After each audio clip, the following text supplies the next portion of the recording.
In the words of Ecclesiastes, a season is set for everything. A time for every experience under heaven. A time for dancing and a time for wailing, a time for birthing and a time for dying. A time for speaking and a time for silence. A time for seeking and a time for losing. The time of mourning is a complicated time filled with many emotions and memories, both bitter and sweet. We begin our service with the recitation of psalms and prayers, thus linking Lee's life with the 3,000-year-old tradition of the people Israel and the eternity of God. I invite you to join with me now in the recitation of Psalm 23, if you wish. The Lord is my shepherd, I shall not want. He maketh me to lie down in green pastures. He leadeth me beside the still waters. He restoreth my soul. He guideth me in straight paths for his name's sake. Yea, though I walk through the valley of the shadow of death, I will fear no evil, for thou art with me. Thy rod and thy staff, they comfort me. Thou preparest a table before me in the presence of mine enemies. Thou hast anointed my head with oil, my cup runneth over. Surely goodness and mercy shall follow me all the days of my life, and I shall dwell in the house of the Lord forever. I share with you a modern meditation. After a while, you learn the subtle difference between holding a hand and chaining a soul. And you learn that love doesn't mean leaning, and that company doesn't always mean security. And you learn that kisses aren't contracts, and presents aren't promises. And you begin to accept your defeats, with your head up, your eyes straight ahead, with the grace of a woman or a man, not the grief of a child. And you learn to build all your roads on today because tomorrow's ground is too uncertain for plans. And futures have a way of falling down in mid-flight. After a while, you learn that even sunshine burns if you bask too much. So you plant your own garden and decorate your own soul instead of waiting for someone to bring you flowers. And you learn that you really can endure, that you really are strong, that you really have worth. And you learn, and you learn. With every goodbye, you learn.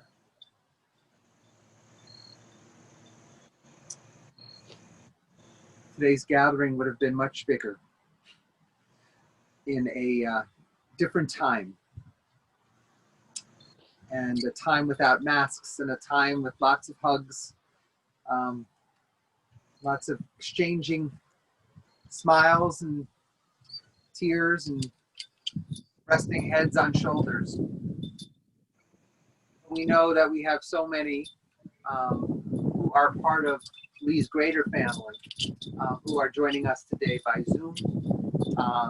So we are grateful for technology that allows every one of us to share today. And while I know there's a limited number of people right here today, I want you, especially Merle and Grant, I want you to feel the love that's coming from everybody who's watching right now on their computers virtually. They're standing with you, they're embracing you, they're crying with you, and they're smiling with example that Lee really meant to them and to the world. So just know, from his work life and personal life, we're all here. This is that moment where it all converges, all comes together. So we're grateful everyone can join us by technology.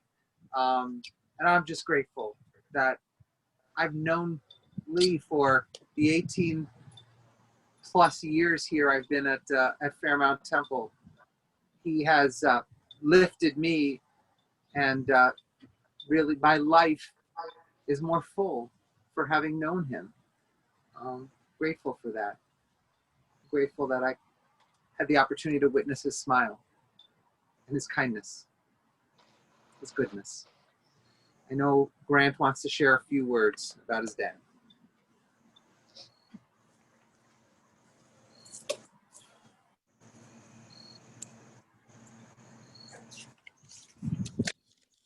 Hello, everyone. As Rabbi Crusoe said, we're so glad that you could join us by Zoom. We wish you could all be here, and hopefully we'll all be together soon. When I sat down to write this eulogy for my dad, I wasn't quite sure how I'd feel. The emotional roller coaster of the last month has been nothing short of excruciating, yet so eye-opening at the same time. I've learned more about my dad than I've ever known before from the incredible outreach of family, friends, and his work colleagues. So when I sat down to write this last night, I couldn't help but feeling an overwhelming sense of pride and joy in the life that my dad lived. My dad is leaving behind a legacy that is unique and amazing. He has touched the lives of so many through his work, personal relationships, and through family. My dad loved to listen, and loved to advise. His wisdom in business matched his perspective on life. Everything he did was for the good of others. My dad was someone that my friends could go to for advice, networking, or just a good conversation, and he welcomed them with open arms. My dad truly loved my friends, and I know they felt the same way towards him. The support from all of you has meant the world to my mom and I. My parents were married for 20 years before they decided to have me. While I didn't fully understand the impact that having older parents would have on me when I was younger, I sure do now, and they really got it right. They lived a full life of fun, work, and travel before they had me, and then got to start a new journey with me for 24 years. My dad loved that journey. From golf and hockey to parent-child Hebrew classes, my dad supported me in everything I did. He was my best friend, my mentor, and our bond was as strong as any father and son could hope. Add in my mom, and the three of us were a unit that could face anything thrown our way. If you couldn't tell by those yearly family holiday cards, it has always been Grant, Merle, and Lee, and it will always be. My dad's a fighter. He fought the battle of his life 3 times. First with quadruple bypass surgery 3 years ago, then with cancer this summer, and finally with COVID. He fought harder than I could have ever imagined, but it's hard to fight that many times. He taught me, without having to say a word, that you fight for the ones you love because he had a lot to live for. The strength and courage has been unmatched. And I'm so sorry, Dad, that it had to be this way. My dad is leaving a hole in my life and the lives of so many others that will never be filled. But Mom and I promise you, Dad, that we'll do everything in our power to continue living the life that you'd want us to carry our bond and your teachings with us everywhere we go. My dad told me that it was the best thing that ever happened to him in his life. I'm so happy that he could be my dad. Dad, Mom and I are going to be okay. We're all going to be okay. We love you so much. As you said, every time I left for college, or even for the day, we miss you already. I love you, Dad.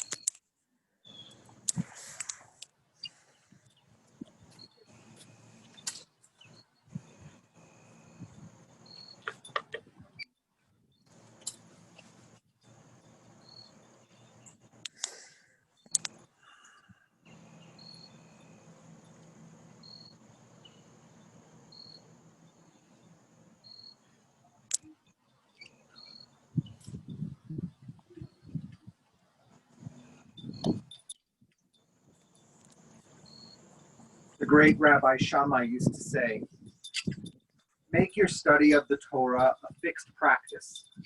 Speak little, but do much, and receive all men with a pleasant countenance."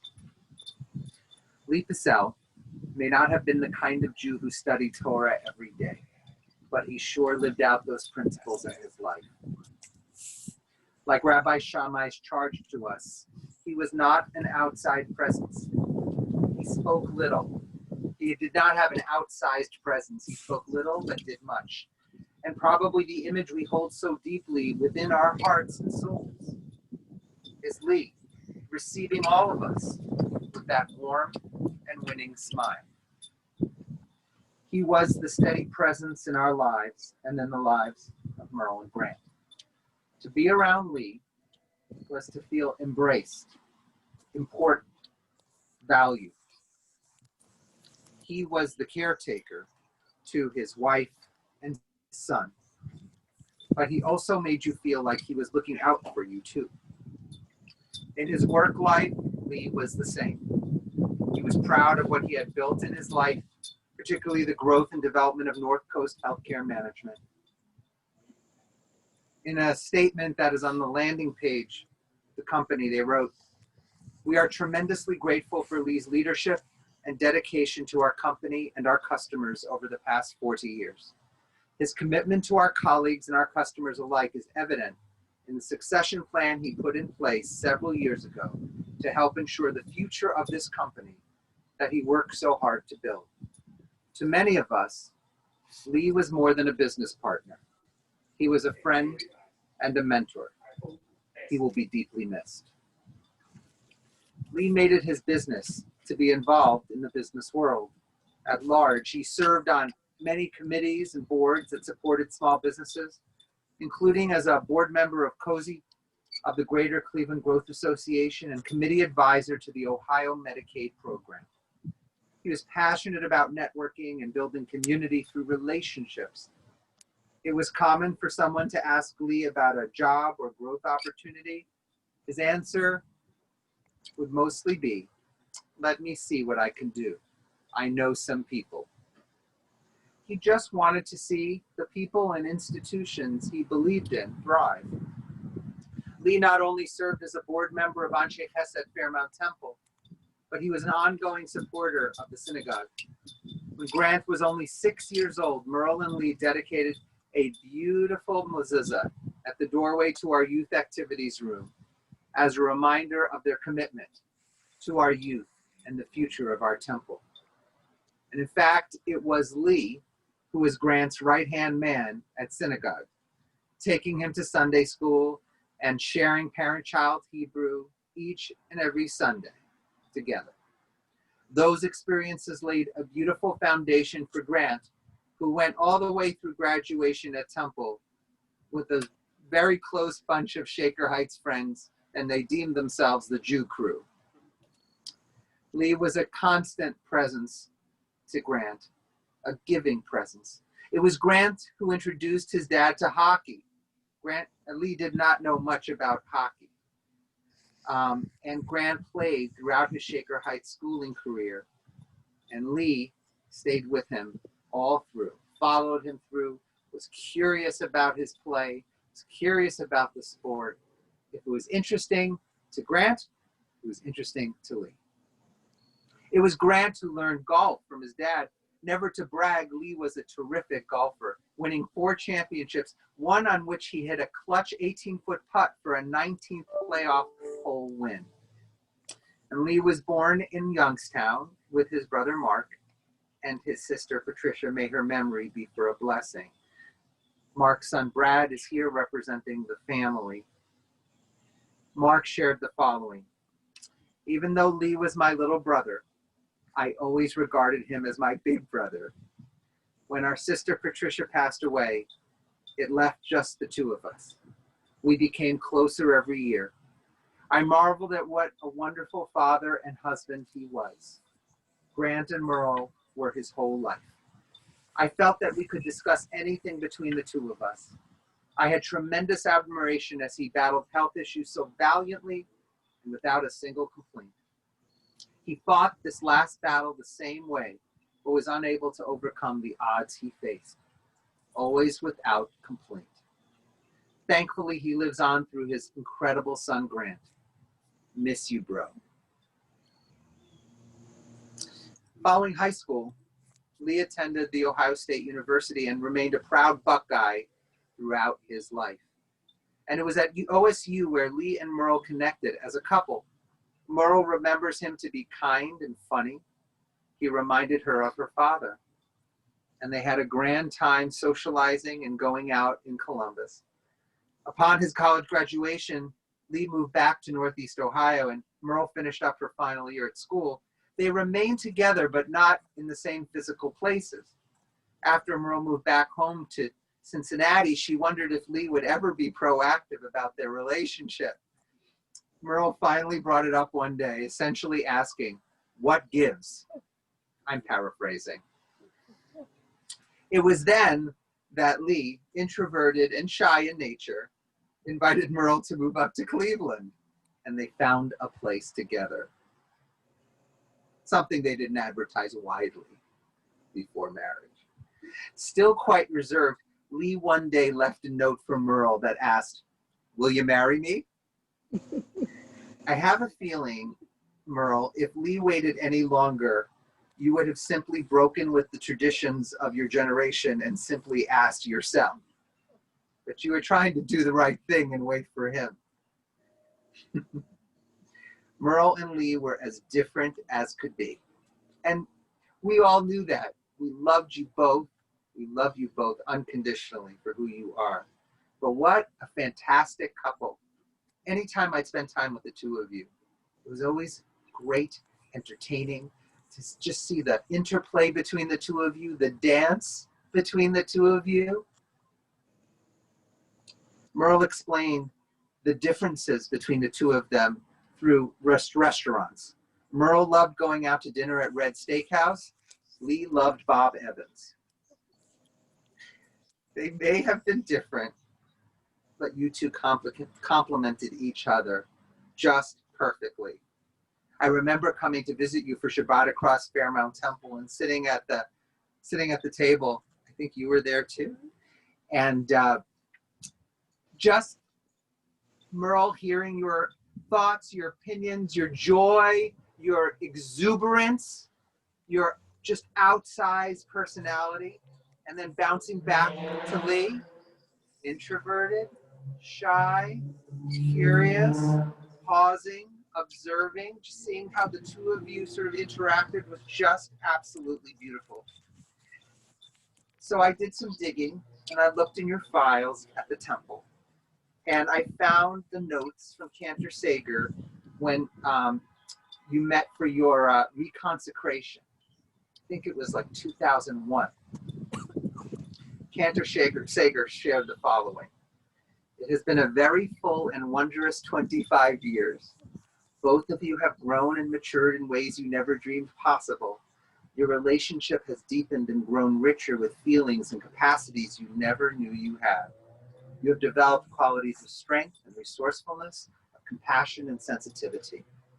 You have shared every blessing that has entered your lives and faced every difficulty with a profound trust in each other, with the confidence that you could count on each other, with the simple yet enduring knowledge that you would be there for each other.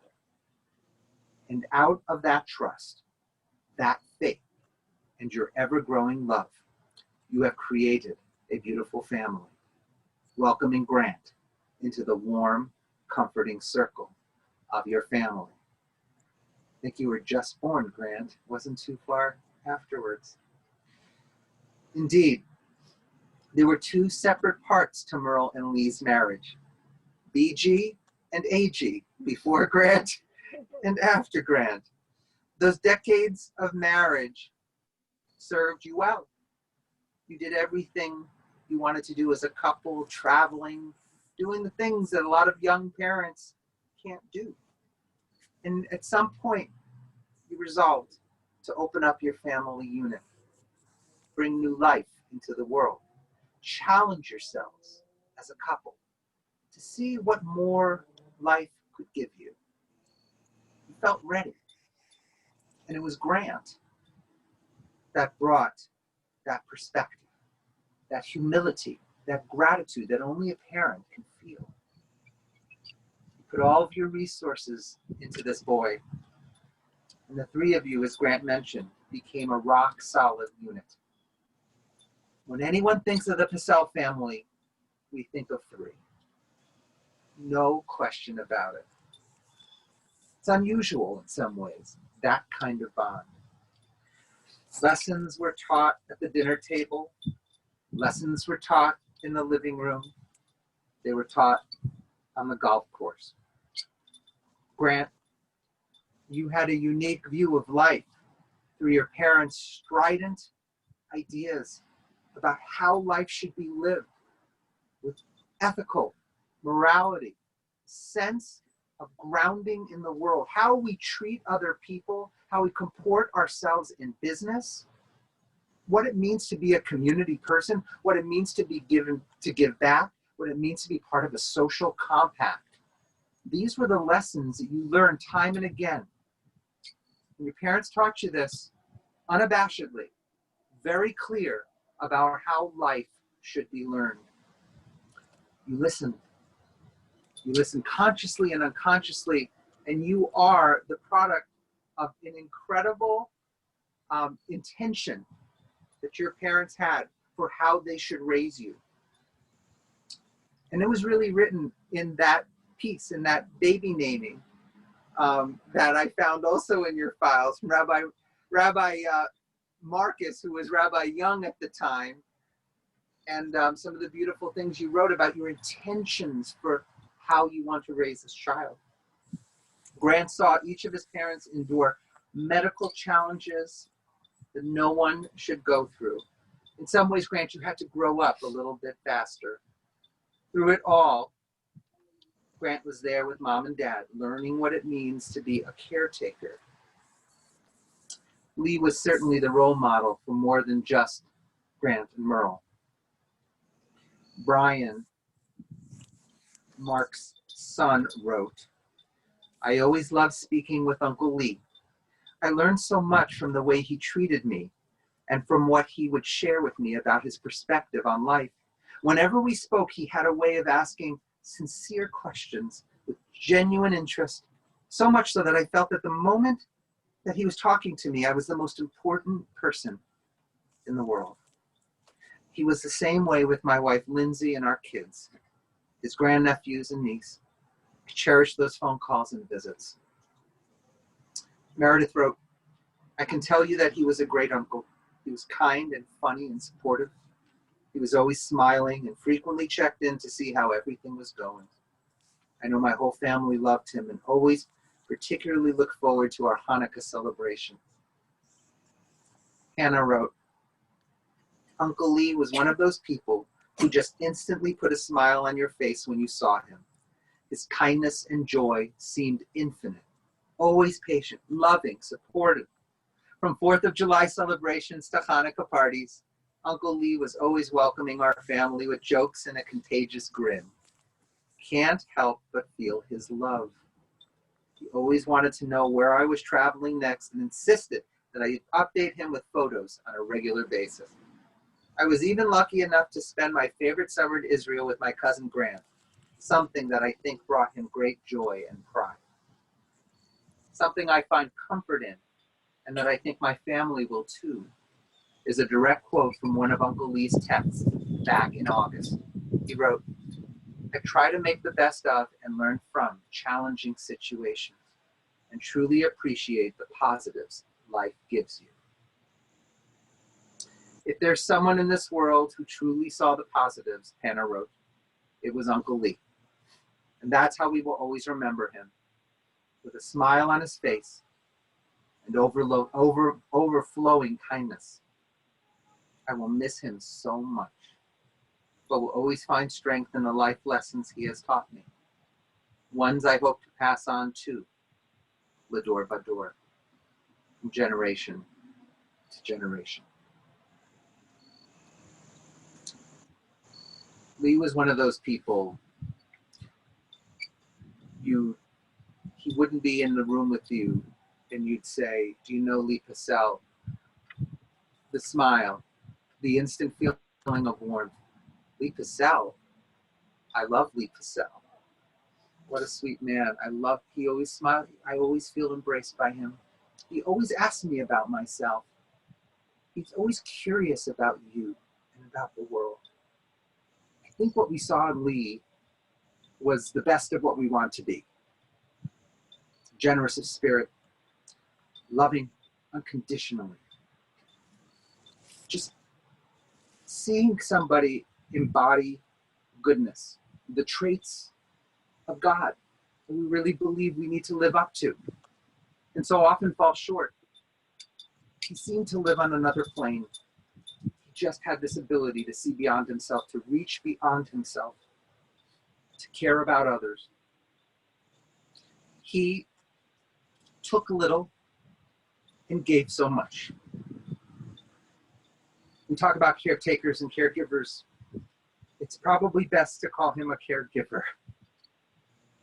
He was the one who knew about every little thing that needed to get done at work and at home. Even when he got sick, he was reminding Grant and Merle to empty the clean clothes in the wash or to make sure such and such got done.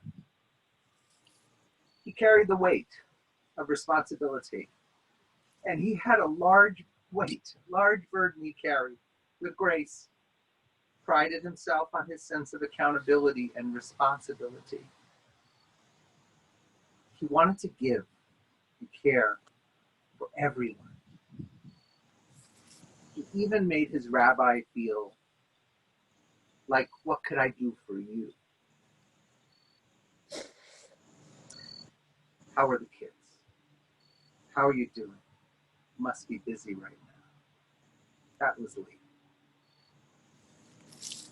Being pastoral and not even a pastor. He just knew people. Even in his last days, he expressed how much he regretted his inability to do the things for which he felt responsible. But we stand here knowing that Lee Passell, he left everything out on the field. He said at Grant, he went through 3 different major medical trials, and he fought and he fought. He said little. He did much. We are better for having him in our lives. Let us always remember him, greeting us with that winning and warm smile. Let us remember the lessons he taught us, give them back into the world. Zichrono Livracha. May his memory forever be a blessing, and let us say, Amen. I'll invite everyone to pause for a few moments as we consider all the gifts that we brought to our lives.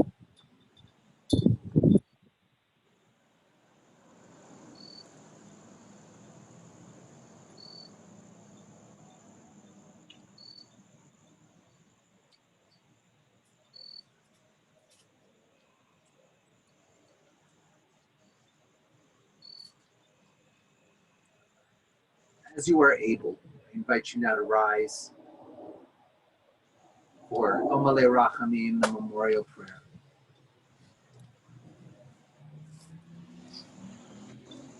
El Male Rachamim, Shochein Bamromim, Amsei Menucha Nechona, Tachat Kanfei HaShechina, במעלות קדושים וטהורים, גזור רקיע מזהירים את נשמת אלעד בן שלמה ורחל, שהלך לעולמו, בגן עדן תהי מנוחתו.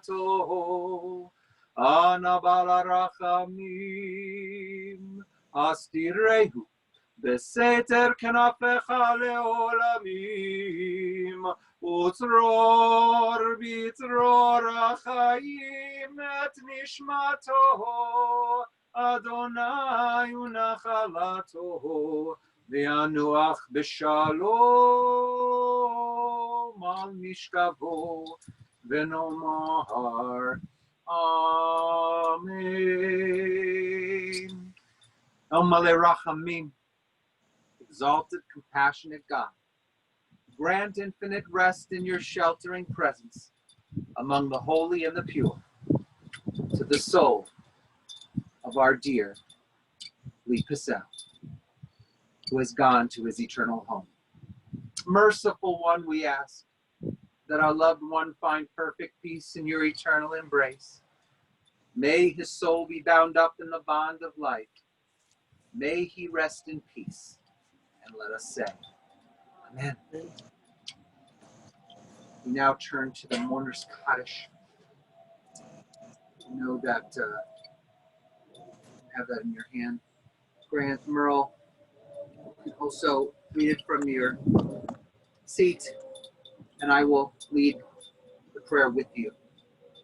Yitkadal Yitkadash Shemei Rabbah. Be'alma divrach hirute v'yamlich malchute. Chayechom v'yomechom.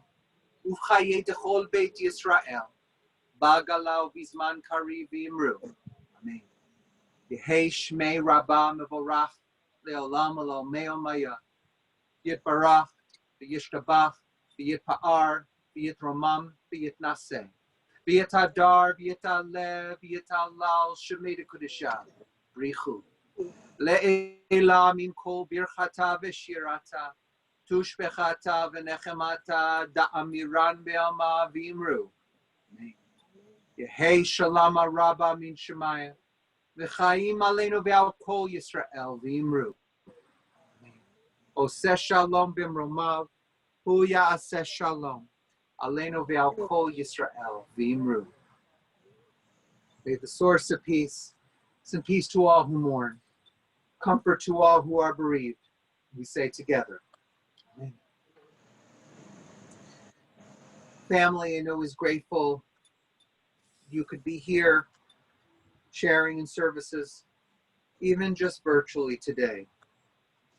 Due to COVID-19 restrictions, family asks that you respect their wishes for no visitation at this time. I think they're really hoping for a future time when we can all get together and truly honor Lee's life, and we could share in hugs and embraces and friendly smiles as he would have wished us to do.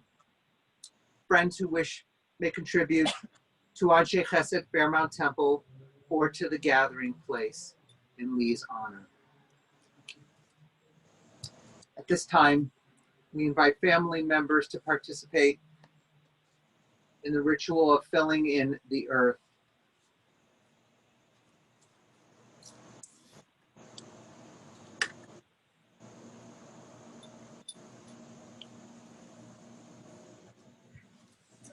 Yep.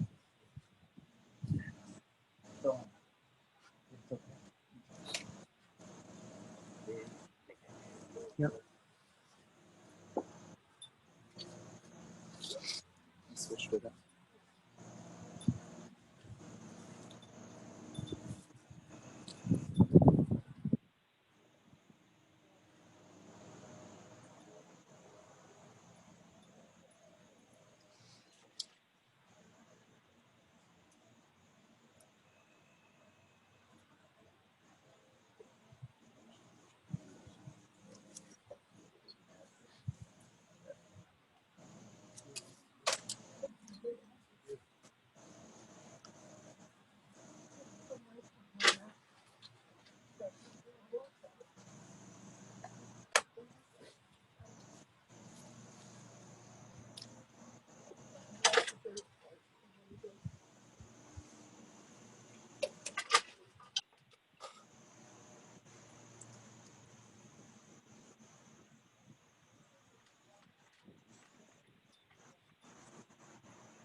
This concludes our Zoom service. Thank you for participating.